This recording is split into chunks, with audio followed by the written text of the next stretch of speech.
नमस्कार, जय हिंद, जय भारत। भारतीय अवाम ताकत दल अपने भारतीय भाई बहनों अर्थात अपने देश भारत की जनता अर्थात अपनी भारतीय अवाम से भारतीयता आधारित आपसी श्रद्धा, भारतीयता आधारित आपसी स्नेह, भारतीयता आधारित आपसी प्रेम, भारतीयता आधारित आपसी अखलाक मोहब्बत, भारतीयता आधारित आपसी सहयोग, भारतीयता आधारित आपसी सम्मान, भारतीयता आधारित आपसी एकता, भारतीयता आधारित आपसी भाईचारा तथा भारतीयता आधारित आपसी सद्भाव को समझने व इन्हें आत्मसात करके वैसा ही और उसी अनुसार आचरण एवं व्यवहार करने हेतु और इसके समस्त भारत में प्रचार प्रसार करने हेतु और इसकी अहमियत और महत्व को प्रत्येक देशवासी को समझाकर उसे अपनाते हुए वैसा ही और उसी अनुसार आचरण एवं व्यवहार करने हेतु और प्रत्येक देशवासी को अपना ही भारतीय भाई बहन मानकर, समझकर और अपनाकर उनके साथ वैसा ही और उसी अनुसार आचरण एवं व्यवहार करने हेतु सतत, सदैव और हमेशा अदब के साथ, आदर के साथ अर्ज करता है, विनती करता है।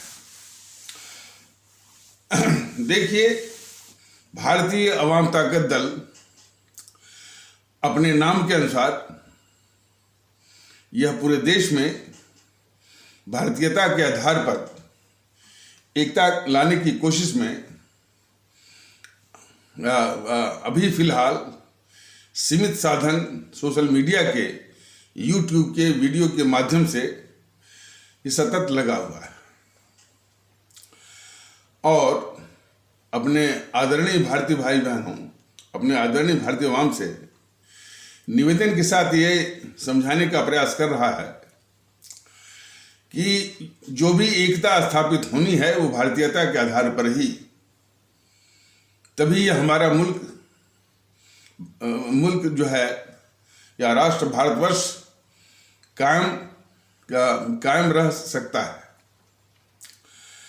और इसके विपरीत जितनी भी ताकतें हैं जो कि राजनीतिक दलों के वेश में, जो कि हमारे इस जो भारत की बॉडी पॉलिटिक माने जो हमारी जो हमारा भारतीय समाज है उसको विखंडित करके, उसको विघटित करके, उसको तोड़ करके सत्ता और वोट की जो साजिश कर रही हैं उनका विनाश भारत की पावन धरती से इस देश की इस राष्ट्र भारतवर्ष के वजूद के लिए बहुत आवश्यक है। दुर्भाग्य यहीं से शुरू होता है कि जिन शक्तियों का विनाश होना चाहिए आज वो शक्तियां जो है उन्हीं विघटनकारी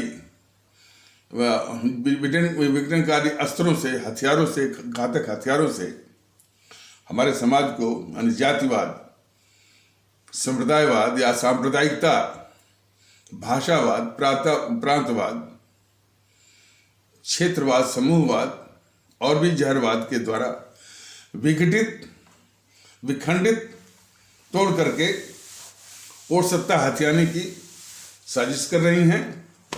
लेकिन दुखड़ा यहीं तक नहीं है, हमारी जो आदरणीय भारतीय अवाम भी इसका शिकार होने के लिए उतना ही जो है वो तैयार बैठी दिखती है। और यही कारण है कि चुनाव में जातिवाद का, सांप्रदायिकता का, 80-20 का, ध्रुवीकरण का और पैसे के बल पर जो है वो वोट खरीदे जाने का तांडव दिखता है। वो तांडव जो है, ये शक्तियां तो इसका इस्तेमाल करती हैं अपने राजनीतिक फायदे के लिए, लेकिन दुखड़ा यह है कि हमारी आवाम जो है इसका शिकार होने के लिए तैयार बैठी हुई दिखती है। दुखड़ा यहाँ है। और भारतीय जनता के दल बराबर ये बता रहा है कि हमारा ये देश, हमारा ये राष्ट्र भारतवर्ष एक संवैधानिक इकाई है। संविधान सभी को बराबरी के आधार पर भारतीय नागरिक का दर्जा दिए हुए है और वो ये कहता है कि हमारा एक ही वजूद है कि हम इस देश के भारतीय हैं और भारतीय नागरिक हैं। ये शक्तियां जो है इस संवैधानिक यथार्थ से दूर ये जहर भर रही हैं हमारे आपके दिमाग में कि आप भारतीय नागरिक नहीं हैं, आप जो है हिंदू हैं और गर्व से कहिए हिंदू हैं। और उसी प्रकार का जहर जो है और भी तत्व जो है हमारे दूसरे आस्था वाले भारतीय भाई बहनों के दिमाग में ये भर रहे हैं कि नहीं, आप भारतीय नहीं हैं बल्कि आप मुस्लिम या मुसलमान हैं। आप भारतीय नहीं हैं, आप ईसाई हैं। आप भारतीय नहीं हैं, आप सिख हैं। आप भारतीय नागरिक नहीं हैं, अन्य पंथ आप जो है बौद्ध हैं, जैन हैं। लेकिन हमारे आदरणीय भारतीय भाई बहन, इस संवैधानिक पहचान पर आप सभी को आना होगा।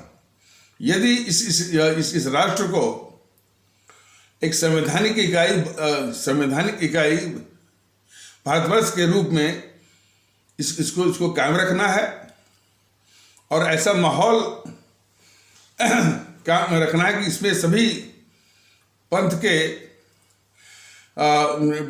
के अनुयायी या उनका अनुसरण करने वाले जो है एक साथ आपसी सद्भाव से, साझी सोच से, साझी विरासत से और साझी संस्कृति, साझा इतिहास और साझा और गंगा जमुनी तहजीब और आपसी विश्वास और आपसी भरोसा के साथ रहना है।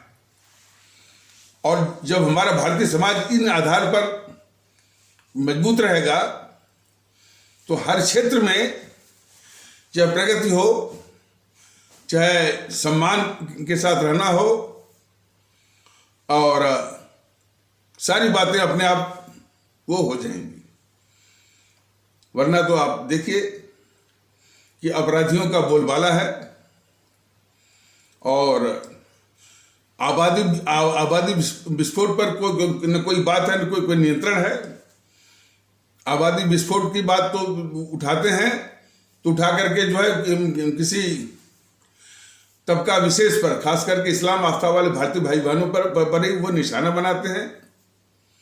आबादी विस्फोट कितनी बड़ी समस्या है, इस पर जो है कोई चर्चा नहीं, कोई विमर्श नहीं और कोई चिंता नहीं, बल्कि ये मोदी महोदय इस आबादी विस्फोट मानते ही नहीं। हमारे मोदी महोदय जो हमारे माननीय प्रधानमंत्री हैं, वो इस आबादी विस्फोट को देश की समस्या नहीं मानते हैं।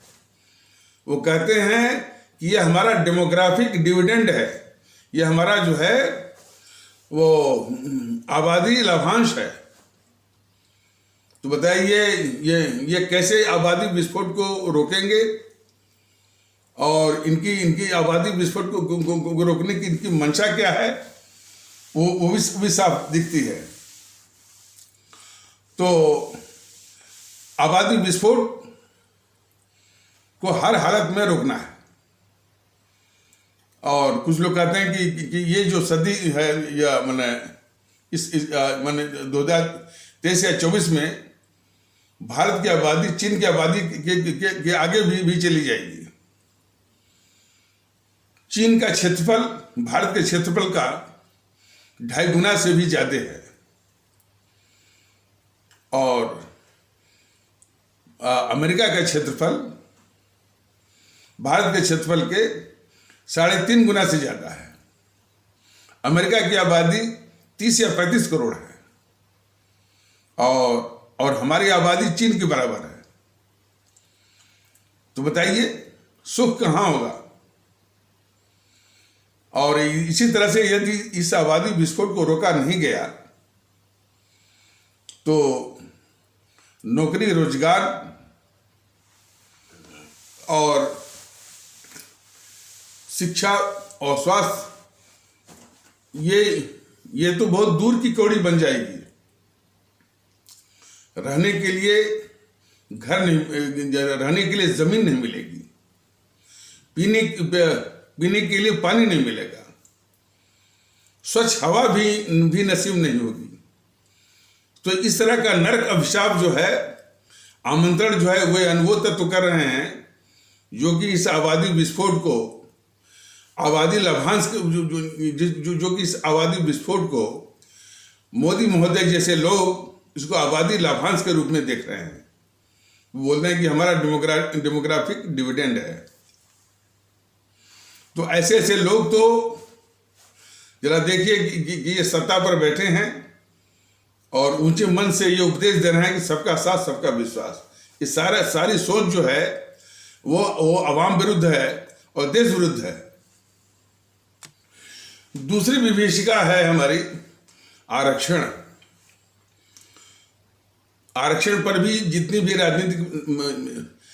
भी शक्तियां जो कि राजनीतिक दलों के वेश में है, वो आरक्षण को अपना एक वोट बटोरने का एक हथियार मानती हैं और कोई भी आरक्षण का विरोध नहीं करता है। लेकिन भारतीय जनता दल इस आरक्षण को ये विभीषिका मानता है, सबसे बड़ा अभिशाप मानता है। और हमारी जो दक्षता है व्यक्तिगत रूप से और राष्ट्रीय रूप में भी उस राष्ट्रीय दक्षता, सामूहिक दक्षता और व्यक्तिगत दक्षता का ये आरक्षण जो है शत्रु है। और सबसे बड़ा नुकसान इसके कि हमारे भारतीय समाज में भेद विभेद का आपसी आपसी जो है वो भेदभाव का और आपसी सद्भाव का शत्रु और भारतीय समाज को बिखेरने वाला है। भारतीय समाज को में जो आपसी सद्भाव होना चाहिए, आपसी भाईचारा होना चाहिए, उसका ये शत्रु है आरक्षण। और दूसरे शब्दों में कि आरक्षण जो है हमारे कुछ बच्चों के लिए उनके जन्म से लेकर उनके जीवन के अंत तक, जिसको बोलते हैं फ्रॉम क्रेडिल टू ग्रेव, जो है उनको एक अभिशाप की तरह पीछा करता है। जब स्कूल में जाते हैं तो स्कूल की पढ़ाई के बाद जब उनको कुछ तकनीकी या टेक्निकल एजुकेशन या व्यावसायिक एजुकेशन में, जैसे मान लीजिए कि उनको मेडिकल में, इंजीनियरिंग में या प्रबंधन मैनेजमेंट में दाखिले की बात आती है, तो वहाँ उनको आरक्षण की विभीषिका की मार झेलनी पड़ती है। किसी तरह से उनमें दाखिला हो गया और अपने परिश्रम के बल पर उन्होंने अच्छे अंक, अच्छे प्रतिशत भी ला दिए, तब फिर नौकरी के लिए फिर जो है उसी आरक्षण की विभीषिका की मार उनको झेलनी पड़ती है। किसी तरह नौकरी मिल गई तो पदोन्नत और प्रोन्नत के हर एक स्तर पे, हर एक स्टेज पर उनको आरक्षण की विभीषिका की मार झेलनी पड़ती है। तो जीवन पर्यंत उन बच्चों को इस आरक्षण की विभीषिका की मार उनको झेलनी पड़ती है। और ये आरक्षण आपसी भेद विभेद और एक जो आपसी यानी समरसता को नष्ट करने वाला एक बहुत बड़ा कारक भी साबित होता है। और दूसरी ओर जिनके लिए ये आरक्षण है उनकी दक्षता को भी नष्ट करता है। जैसे मान लीजिए कि जिनके लिए ये आरक्षण है उनकी योग्यता, उनकी काबिलियत जो 100% की है, लेकिन उनकी काबिलियत को यह 20-25% पर ही वो उसको 20 या 25% पर ही उसका गला घोंट करके या उसको स्ट्रैंगुलेट करके, उसको कुंद करके वहीं रोक देता है, जबकि उनकी क्षमता 100% या कहीं उससे भी ज्यादा होती है। तो और सबसे बड़ी बात कि इस आरक्षण पर कई झूठ बोले गए हैं। झूठ ये बोले गए हैं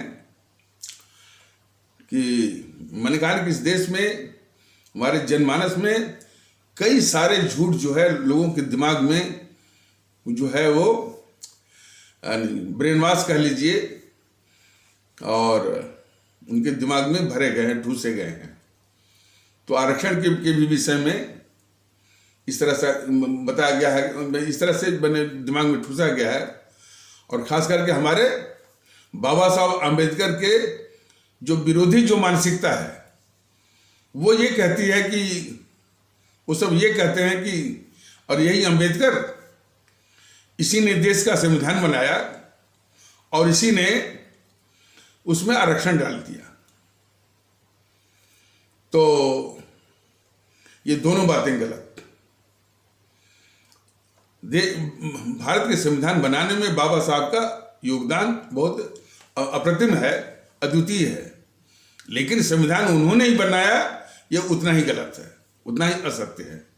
अब इस विषय पर हम ज्यादा नहीं बोलेंगे, नहीं तो ये विषय भटक जाएगा।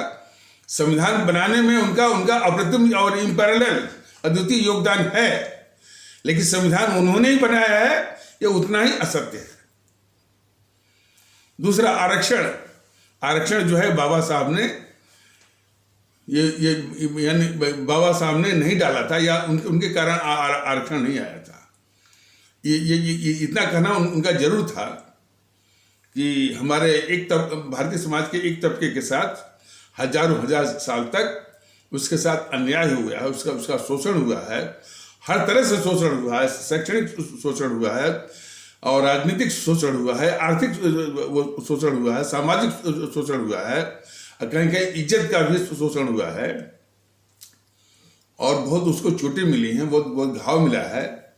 उनका बस एक ही कहना था कि इस तबके के साथ जिसको बहुत चोट और घाव मिली है, इसको एक सामाजिक मरहम की आवश्यकता है, और वो सामाजिक मरहम कैसा हो उसके लिए भी बाबा साहब ने भारतीय समाज के विवेक पर ही छोड़ दिया है। और लेकिन उन्होंने आरक्षण की बात नहीं कही है। तो इस तरह के उनके जो विरोधी मानसिकता वाले जो इस तरह की बात कहते हैं या इस तरह का तर्क रखते हैं कि अम्बेडकर ने ही जो है संविधान बनाया और अम्बेडकर ने आरक्षण डाल दिया, ये बिल्कुल असत्य है। आरक्षण यही जो जीएनपीसी वाले, गांधी नेहरू परिवार चांडाल चौकड़ी काकस वाले ही जो है सिर्फ वोट बटोरने के लिए, ये एक वोट बैंक तैयार करने के लिए इन सबों ने आरक्षण डाला, और शुरू में इसका प्रावधान सिर्फ 10 वर्ष के लिए रखा, फिर वो बराबर वो बढ़ाते गया, और आज वो लगता है कि बिल्कुल अनंत काल तक ये चलता रहेगा। फिर कुछ पार्टियां, तो खास करके ये बहुजन समाज पार्टी जो है वो आरक्षण की ही पार्टी है, आरक्षण की करती है वकालत, और उसके साथ साथ और भी पार्टियां जो है, ये आपकी समाजवादी पार्टी, आरजेडी वाली पार्टी और भी पार्टियां, अब तो बीजेपी भी उसी आरक्षण जो विभीषिका है इस भारतीय समाज की, उसकी पोषक बन गई है। उसने अच्छा, और उसको इस विभीषिका को यानी और ताकत दे दिया है कि वो सवर्ण कहे जाने वाले भारतीय भाई बहनों में जो आर्थिक रूप से कमजोर है, तो इसने उस आरक्षण वाली यानी विभीषिका को इस भारतीय जनता पार्टी ने और उसको भयावह वो बना दिया है।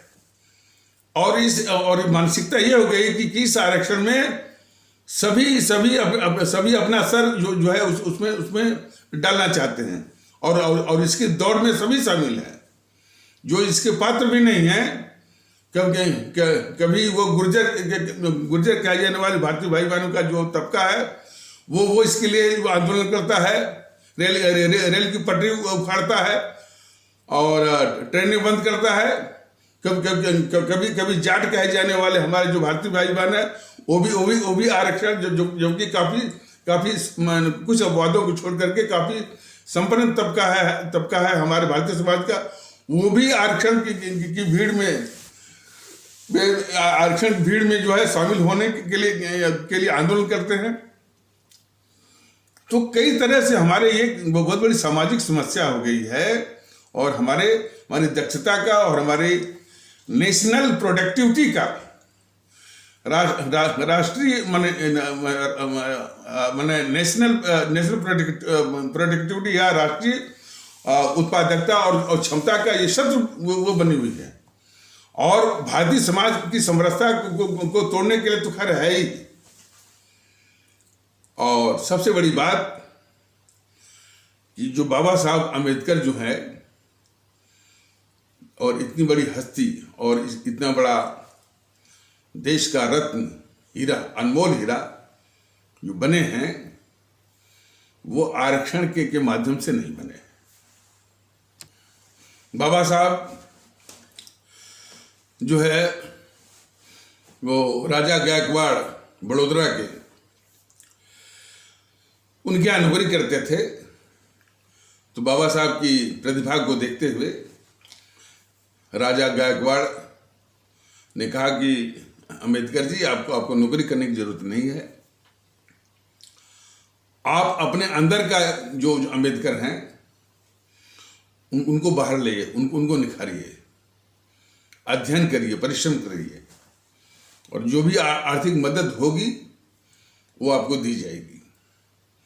बाबा साहब ने वैसा ही किया, व्यापक पैमाने पर अध्ययन किया, और जहाँ चाहे वहाँ उन्होंने अध्ययन किया, कनाडा में, अमेरिका में, जर्मनी में, लंदन में, हर जगह।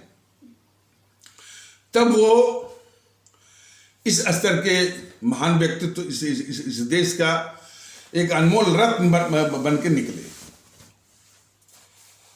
तो इसलिए और बाबा साहब के जो विचार और उनका जो दर्शन है, उनके आगे, बाबा साहब के विचार और दर्शन के आगे ये नेहरू और गांधी, जिनका सब ये हवा वो बनाए हुए हैं, ये सब वैसे तो इन सबों का चरित्र तो मैंने बताया कि ये सब देश के गद्दार हैं, दोनों के दोनों, मोहनदास करमचंद गांधी भी और नेहरू भी। तो उनकी बात जो है बाबा साहब के साथ बात करना भी, बाबा साहब जैसे महान शख्सियत, महान व्यक्तित्व का अपमान होगा। लेकिन विद्वत्ता में भी जो है बाबा साहब की विद्वत्ता के आगे, उनके विचारों के आगे ये सब कहीं नहीं ठहरते।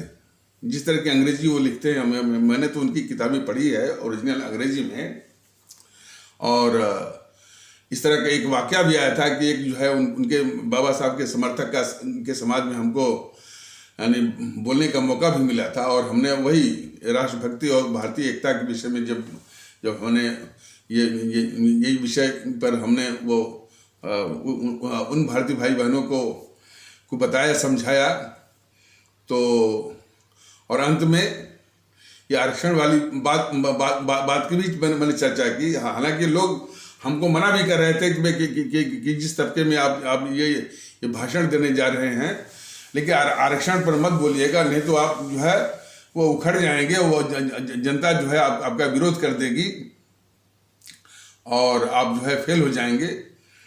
हमने उनसे कहा कि भारतीय जनता दल और मैं कभी भी सस्ती लोकप्रियता की बात नहीं कर की बात कभी नहीं करते हैं और न करेंगे। जो भी बात करेंगे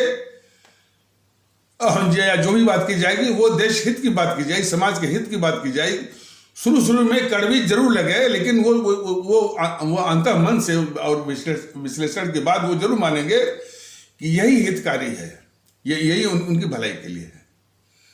तो मैंने उनको समझाया कि भाई ये आरक्षण जो है ये आपके लिए भी वो नुकसानदेह है। और बाबा साहब के भी विषय में मैंने बताया कि बाबा साहब की जो लिखी हुई किताबें हैं, और 2-3 किताबें तो मैंने भी पढ़ी हैं, और एक आध का हमको नाम भी मालूम है। एक जो है वो अनटचेबिलिटी पर उन्होंने लिखा था। एक जो है वो रिडल्स इन हिंदुइज्म पर लिखा हुआ है। सब काफ़ी चीज़ें उन्होंने लिखी हुई है। और तो हमने उस समाज से पूछा कि भाई कि क्या आपने वो बाबा साहब की किताबें पढ़ी हैं? तो उनका हाँ पढ़ी हैं। तो उन्होंने बताया कि जो हिंदी में अनुवाद है उसको पढ़ा हुआ। तो हम कह रहे हैं हिंदी में अनुवाद तो खैर है, लेकिन जो अंग्रेजी में जो उन्होंने लिखा है, तो जिस तरह की अंग्रेजी वो लिखते थे, जो जिस तरह के उनके तीक्ष्ण विचार थे, उनके आगे ये गांधी नेहरू की अंग्रेजी, उनके विचार जो है कहीं नहीं ठहरते हैं। तो और बाबा साहब के जो विचार हैं वो इस देश के लिए बहुत अनमोल हैं। हालांकि ये भी सत्य है कि बाबा साहब के उन अनमोल विचारों से बाबा साहब के नाम पर चलाने वाले जो राजनीतिक दल हैं या उनके जो मुखिया हैं, उन विचारों का इनको ज्ञान भी नहीं है, और न उन विचारों के महत्व को समाज को बताते भी हैं। मैंने बताया था ना कि धर्म पर उनका क्या विचार है, और उन पर जो आरोप, उनके जो विरोधी मानसिकता वाले जो है उन पर जो इस तरह के आरोप लगाते हैं कि बाबा साहब हमारे देश के जो विद्वान हैं, जो ज्ञानी पुरुष हैं, और हमारा देश तो विश्व गुरु है, इसका अपमान करते हैं। ये सारी बातें निराधार हैं, असत्य हैं, और किसी मानसिकता से वो प्रेरित हैं। बाबा साहब ने कभी भी इस भारत के विद्वानों का कभी भी अपमान नहीं किया है। वो जो वास्तविक कमजोरी है उसको उन्होंने दर्शाया है, और धर्म हुआ और फिर मानवता केंद्रित विचार हमेशा उनके रहे हैं। और हमने ये भी बताया कि इनके ठीक पहले स्वामी विवेकानंद, हमारे इतने बड़े दार्शनिक शख्सियत और इतने बड़े जो है वो इतने बड़े संत, उनके जो विचार हैं,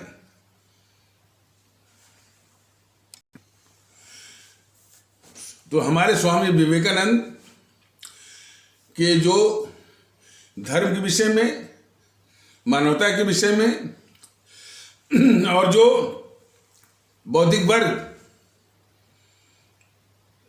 जो बौद्धिक वर्ग और जो इलाइटिस्ट, या ये सब एलिट बोलते हैं। एलिट मैं नहीं बोलता, मैं तो इलाइट ही बोलता हूँ, और इलाइट ही वो उपयुक्त है। तो जो इलाइट वर्ग है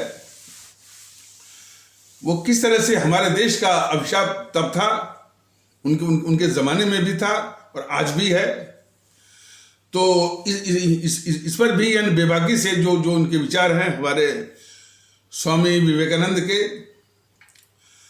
और इसके बाद बाबा साहब के, तो दोनों विचारों में जिन बातों पर वो बल दिया करते थे, ये दोनों महान आत्माएं, वो लगभग एक ही थी।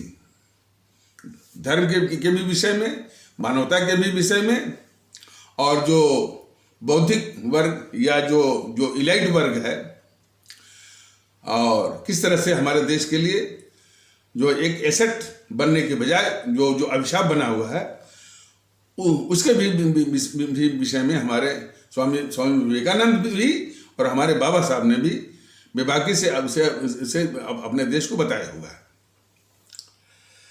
तो धर्म के विषय में जहाँ एक और हमारे स्वामी जहाँ हमारे स्वामी विवेकानंद ने बताया है कि मैं उस प्रभु का सेवक हूँ जिसको अज्ञानी लोग मनुष्य कहते हैं। उन्होंने कहा कि मैं उस प्रभु का सेवक हूँ जिसको अज्ञानी लोग मनुष्य कहते हैं, और इसी प्रभु की सेवा करना और इसी प्रभु की सुख सुविधा का चिंतन करना ही हमारा धर्म है, और इसके आगे मैं किसी धर्म को नहीं मानता। इस सत्य को जो उन्होंने स्वामी विवेकानंद ने कहा, सभी खास करके जो है ये जो कट्टरवादी तत्व हैं हिंदू सनातन के, और जो बीजेपी पर जो हावी हैं, आरएसएस पर हावी है, उनको समझ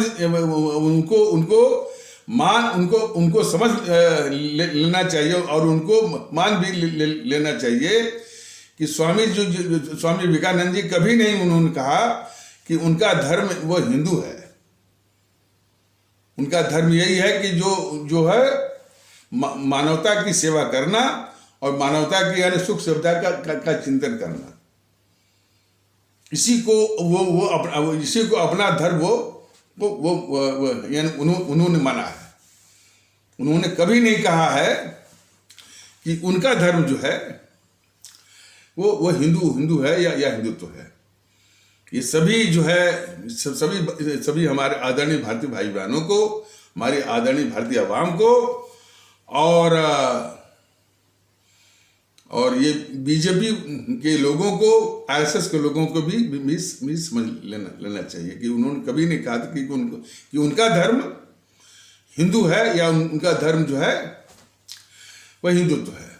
हाँ, इतना जरूर है कि जो हिंदू सनातन के दर्शन को उन्होंने विश्व पटल पर जब वो धर्म संसद शिकागो अमेरिका में धर्म संसद में उन्होंने विश्व के सामने रखा इसकी महानता को।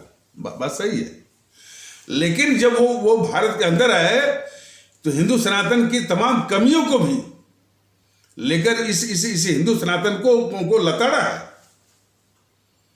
और उसका एक संग्रह है। हमारे बच्चे जो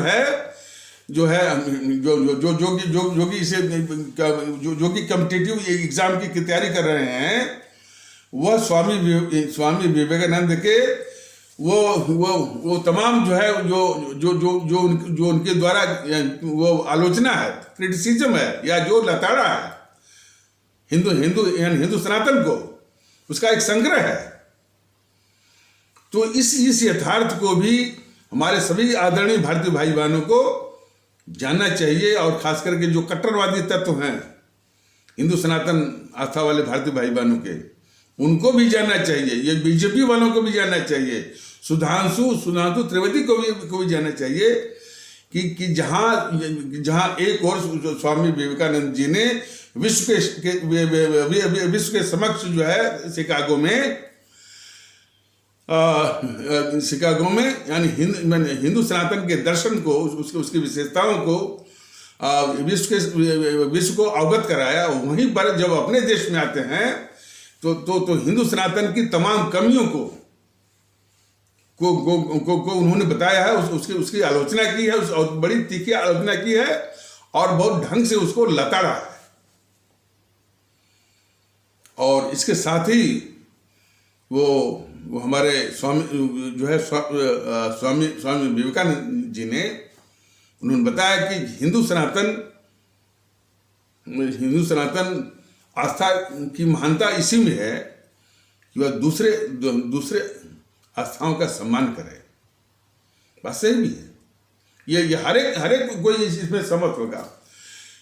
तो स्वामी विवेकानंद के ये कहने के बाद भी, स्वामी विवेकानंद का नाम लेते हुए भी, और जो है और उनकी फोटो चिपकाने वाले भी सुधांशु त्रिवेदी जैसे लोग जो है हर वक्त जो है वो दूसरे पंथ, विशेष करके हमारे इस्लाम पंथ को नीचा दिखाने का ये सुधांशु त्रिवेदी जो है निरंतर जो है सक्रिय दिखता है, निरंतर। जबकि भारतीय जबकि स्वामी विवेकानंद ने बराबर ये चेताया है कि हिंदू सनातन आस्था की इनकी महानता इसी में रहेगी कि वह दूसरे पंथों का आदर करें। तो ये बीजेपी के जो कट्टरवादी तत्व हैं, जो बीजेपी के जो सुधांशु त्रिवेदी जैसे कट्टरवादी जो तत्व हैं, वो स्वामी विवेकानंद का नाम लेते हुए भी स्वामी विवेकानंद के आदेशों का, आदर्शों का पालन नहीं करते हैं और हर वक्त जो है वो दूसरे पंथों, विशेष करके इस्लाम पंथ को नीचा दिखाने का निरंतर जो है वो उस गतिविधि में संलिप्त दिखाई देते हैं। तो ऐसे लोग जो है इस हमारे भारतीय समाज के लिए अभिशाप है, सुधांशु त्रिवेदी जैसे लोग। तो धर्म के विषय में उन्होंने बता दिया। अब धर्म के विषय में हमारे बाबा साहब क्या बोलते हैं? बाबा साहब बोलते हैं कि मैं विश्व के सभी धर्मों की इज्जत करता हूं, मैं विश्व के सभी धर्मों की इज्जत करता हूं, लेकिन हमको वो धर्म मंजूर नहीं है जो कि धर्म को लक्ष्य के रूप में साधते हुए मानवता को साधन के रूप में इस्तेमाल करते हैं। बाबा साहब ने स्पष्ट किया कि हमको सिर्फ वही धर्म मंजूर हैं जो कि मानवता को लक्ष्य के रूप में साधते हुए धर्म का साधन के रूप में इस्तेमाल करें। माने तो धर्म का अंतिम लक्ष्य क्या है? मानवता है। मानवता को त्याग करके ये जितने पंथ के ठेकेदार हैं, चाहे हिंदू सनातन के हों, चाहे इस्लाम पंथ के हों, चाहे ईसाई पंथ के हों, चाहे सिख पंथ, अन्य पंथों के, ये जितने भी ठेकेदार हैं वो मानवता को पैर के तले रखते हैं और धर्म के नाम पर उस धर्म को मानवता से भी ऊपर वो रखते हैं। बच्चा ये इनकी दुष्टता है। तो उसी दुष्टता पर हमारे बाबा साहब ने प्रहार किया। तो ये समझने की आवश्यकता है। दूसरा जो बौद्धिक वर्ग है और जो संभ्रांत वर्ग है, जो इलाइट वर्ग है, जो कि वो जितना वो ज्ञान प्राप्त किया है और यदि उस ज्ञान का यदि सही दिशा में उपयोग करे तो इस देश के लिए बहुत एक कीमती संपदा बन सकता है। माने एक वैल्यूएबल एक एसेट बन सकता है, नेशनल एसेट बन सकता है। लेकिन अपनी उन आदतों के कारण, उस वृत्ति के कारण जो है एक कीमती एक वैल्यूएबल नेशनल एसेट माने कीमती राष्ट्रीय संपदा बनने के बजाय वो राष्ट्रीय एक बोझ बन गया है, नेशनल लायबिलिटी एक अभिशाप बन गया है। तो इस विषय में हमारे स्वामी विवेकानंद ने कहा था कि जब भी कोई ऐसा मुद्दा हो, राष्ट्रीय मुद्दा हो जो कि देश की भलाई का हो और हमारे आवाम के हित का हो, उसमें समर्थन आपको कहाँ से मिलेगा, सबसे पहले कहाँ से मिलेगा, सबसे अधिक कहाँ से मिलेगा, इसके विषय में हमारे स्वामी विवेकानंद जी ने इसकी ओर इशारा किया। तो उन्होंने बोला था, अंग्रेजी में पहले मैं उसको कह देता हूँ, उसका भावार्थ भी सामने वो रखा जाएगा बाद में।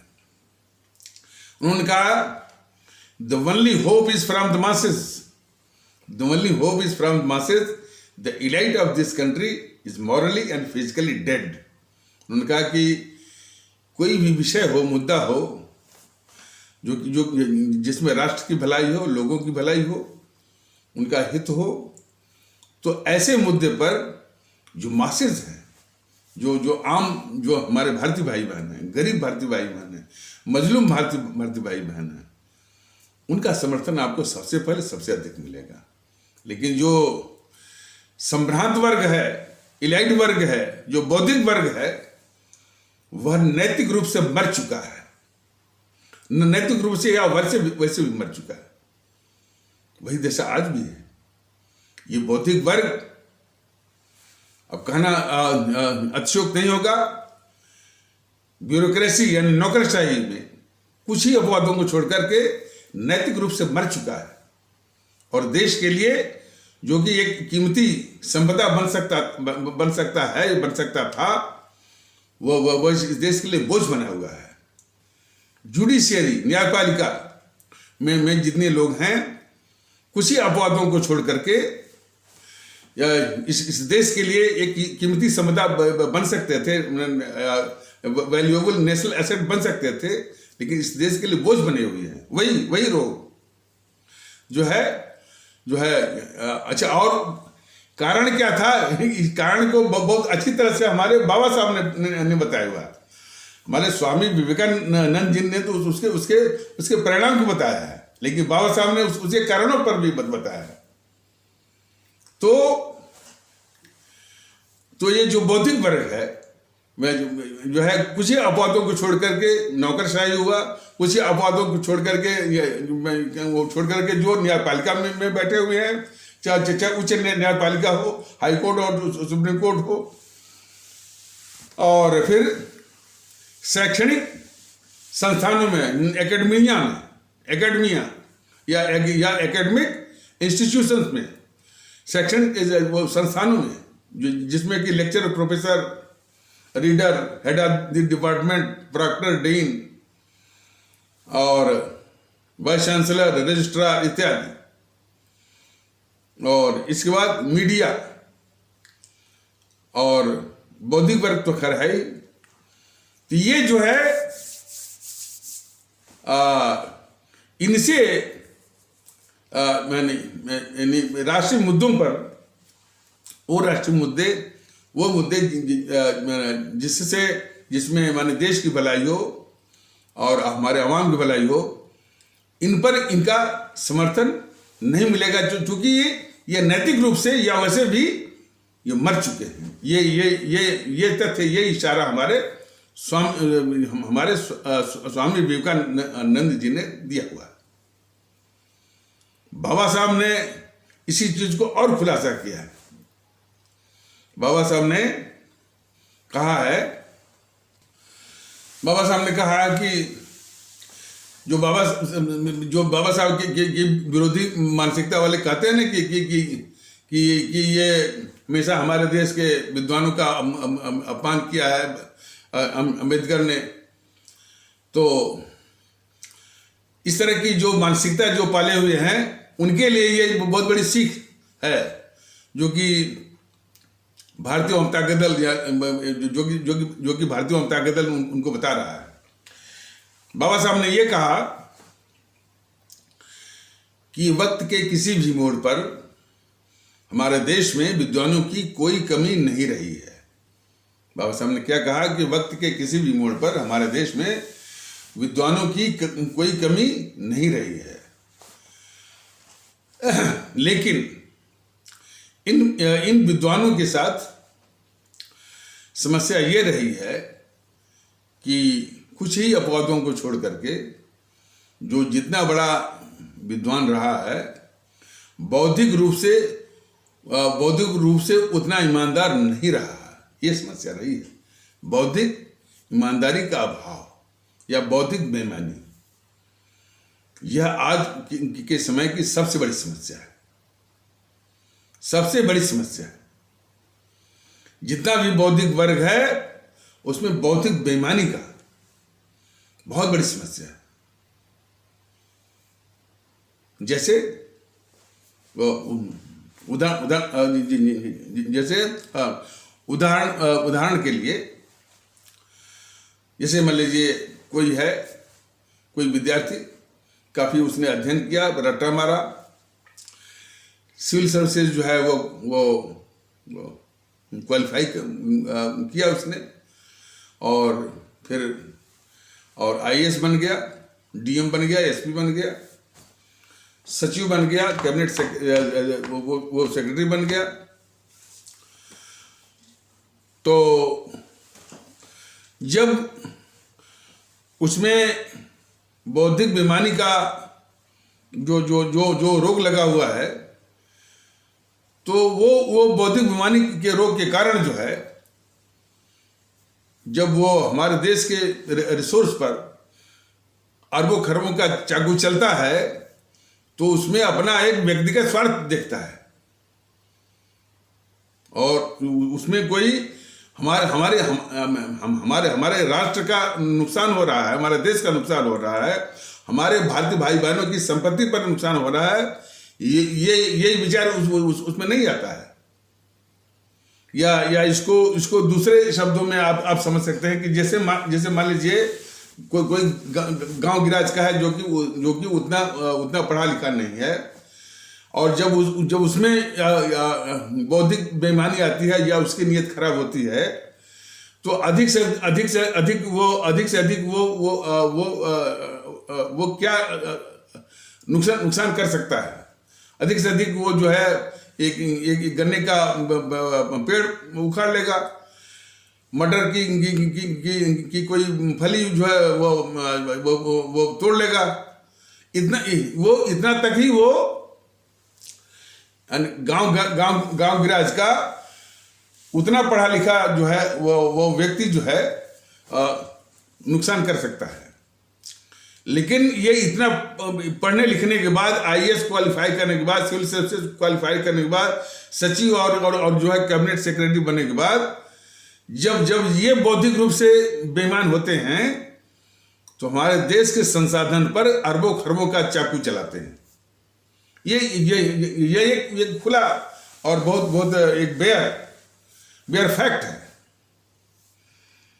तो बाबा साहब ने इसी जो बौद्धिक बेईमानी का जो समस्या है हमारे देश की, जिसके चलते हमारा ये जो बौद्धिक वर्ग है, जो कि हमारे देश के लिए कीमती संपदा बन सकता था, आज जो है इस देश के लिए एक बहुत बड़ा बोझ, बहुत बड़ा अभिशाप बना हुआ है। तो उसी की ओर जो है बाबा साहब ने इशारा किया था। और ये बौद्धिक वर्ग जो है ना तो हमारे स्वामी विवेकानंद के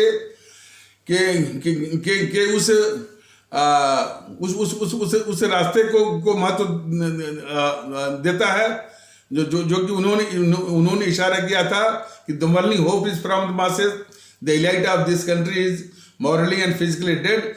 ना तो बाबा साहब के उस उपदेश को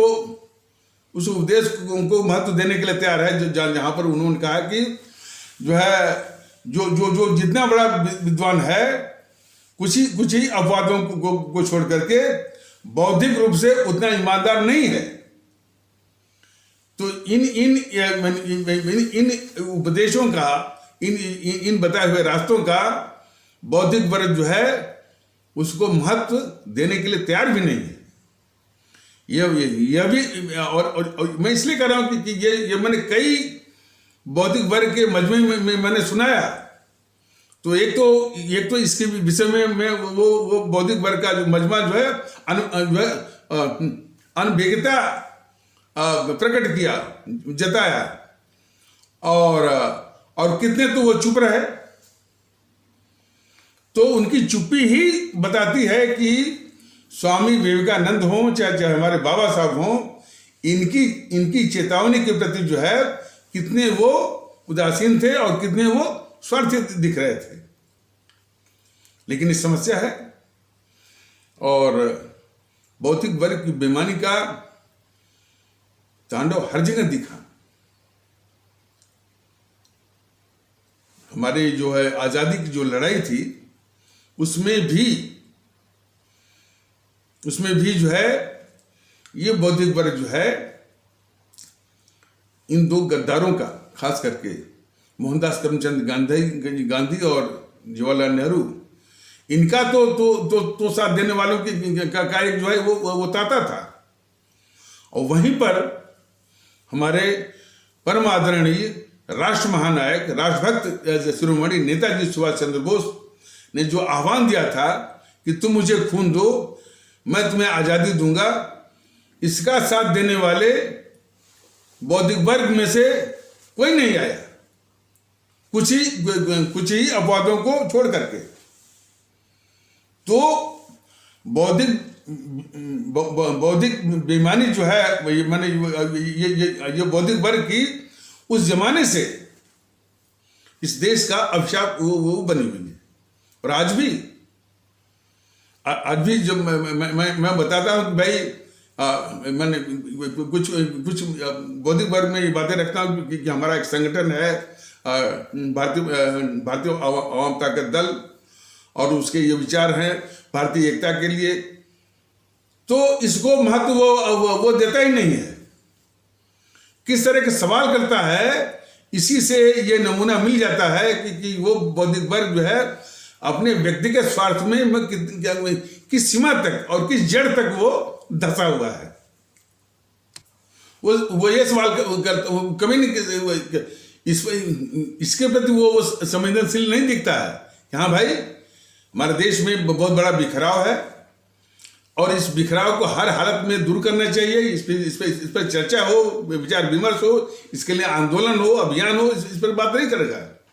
क्या कहेगा कि आपके संगठन में कितने लोग हैं, कहाँ कहाँ आपका संगठन स्थापित हो गया है, आपको फंड कहाँ से आता है, इस तरह की बातें करता है वो ये बौद्धिक वर्ग।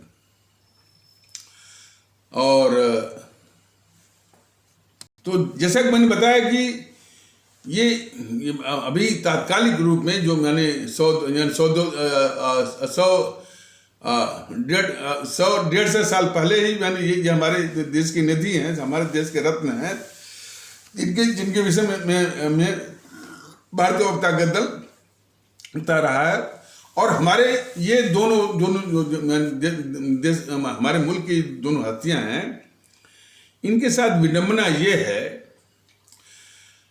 विडंबना क्या है कि इन दोनों हस्तियों का यानी जो विचार है और जिन मुद्दों के प्रति ये हमेशा जो है केंद्रित रहे, एक तो मानवता, एक तो मानवता केंद्रित, और जो है दूसरा जो है बौद्धिक बेईमानी की ओर, और मानवता केंद्रित मतलब कि कोई भी सिद्धांत हो, कोई भी धर्म हो, कोई भी बात हो, वो मानवता केंद्रित, उसको मानवता केंद्रित होना ही चाहिए। इन बातों पर हमारे यानी ये दोनों जो महापुरुष या महान आत्माएं स्वामी विवेकानंद और हमारे बाबा साहब ने बराबर बल दिया है।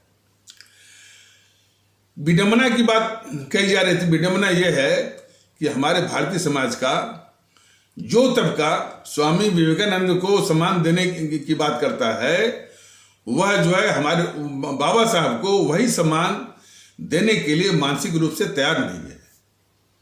और वाइस वर्सा, जो तबका बाबा साहब को ईश्वर मानता है और जिसके कि वो हकदार हैं, बहुत बड़े माने वो मसीहा थे, वही तबका हमारे स्वामी विवेकानंद को वही सम्मान देने के लिए तैयार नहीं है। ये बहुत बड़ी विडंबना भी है, बहुत बड़ा दुख का विषय है। जबकि भारतीय जनता दल ये कह रहा है कि हमारे जो है सभी भारतीय भाई बहनों को इन दोनों महान आत्माओं को, इन दोनों महापुरुषों को, इन दोनों माने बड़ी शख्सियत को समान रूप से सम्मान देने की आवश्यकता है।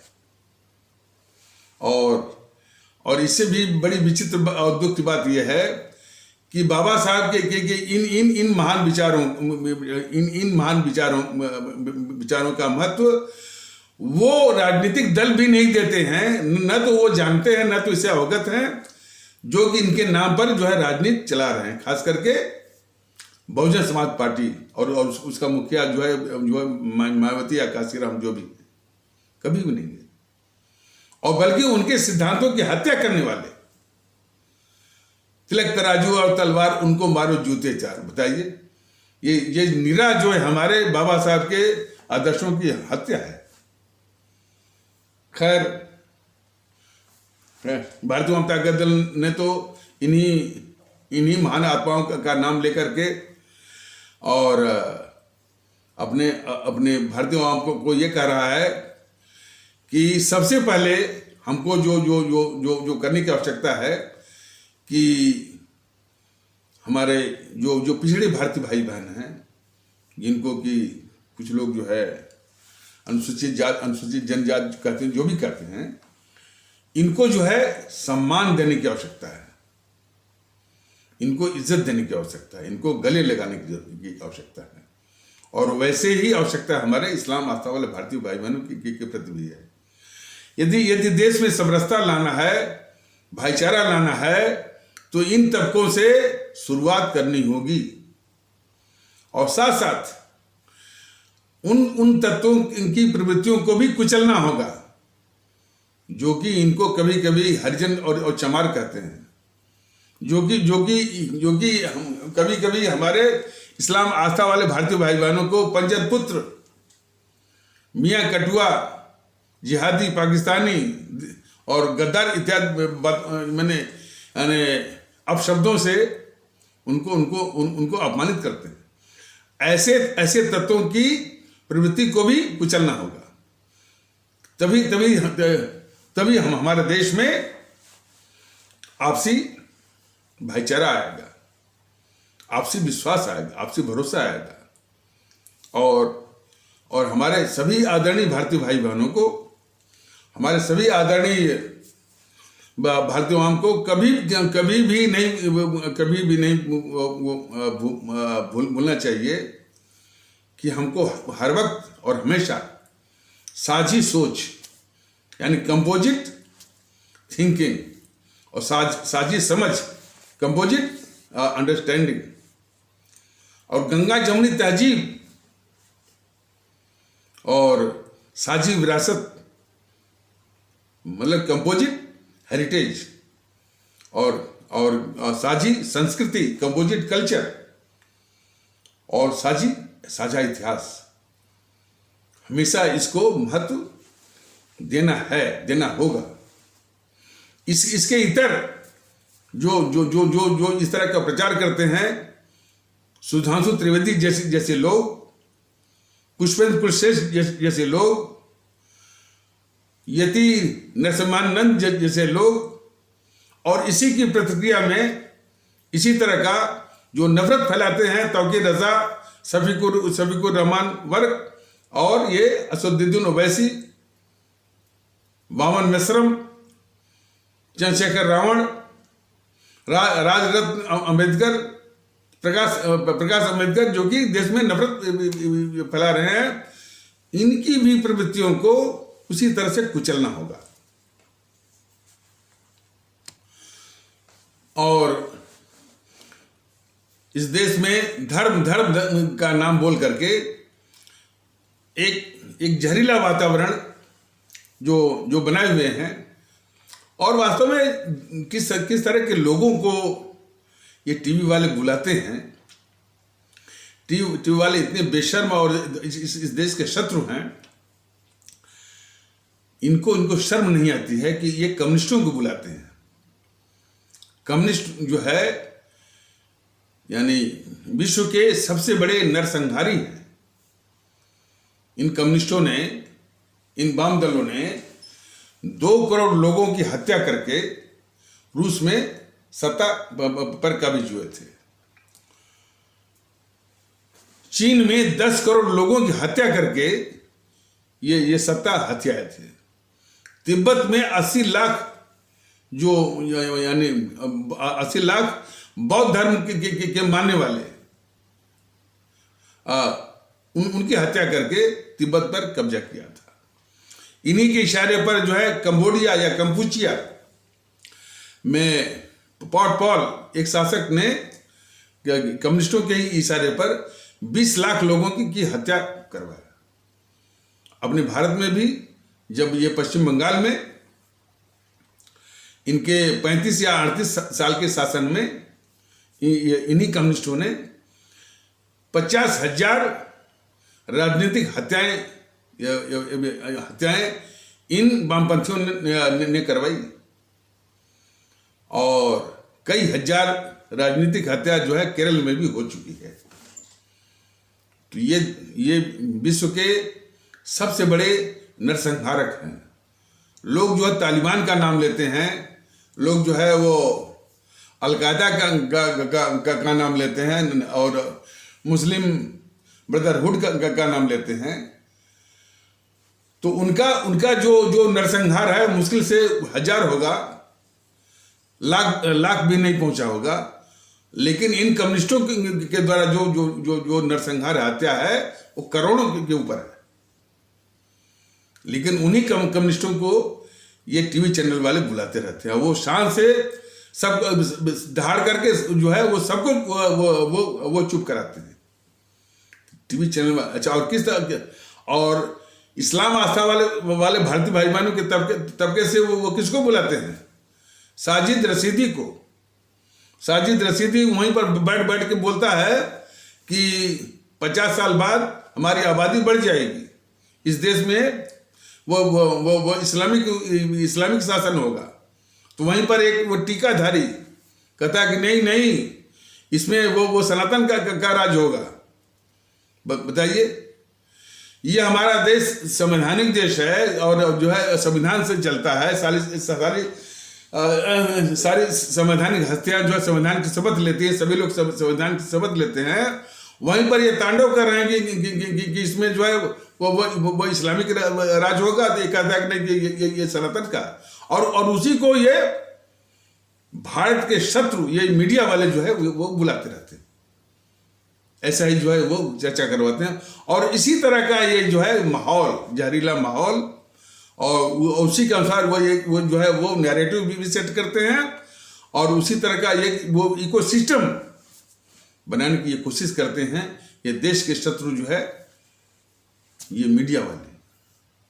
और बाकी जो मीडिया जो है, जैसे लुटियन मीडिया में जिसमें कि रवीश कुमार है और जो है ये आशुतोष है और जो है मुकेश कुमार है इत्यादि है, अजीत अंजुम है, वह इस देश की सबसे बड़ी अभिशाप हर तरह से। इस देश के दुश्मन भी है, इस देश की लुटेरी भी है, डकैत भी है, और हमारी संस्थाओं को बंधक हमारी संस्थाओं को बंधक बनाने वाली भी है।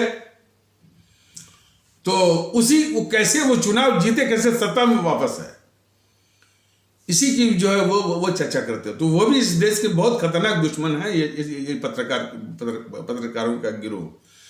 तो खैर कोई बात नहीं है, और आगे विस्तार से बताया जाएगा कि कैसे इनसे बचा जाए और हमारी आवाम इनसे बचे। तो इन्हीं आवश्यक शब्दों के साथ इस आवश्यक पर चर्चा को यहीं पर विराम दिया जाता है। तब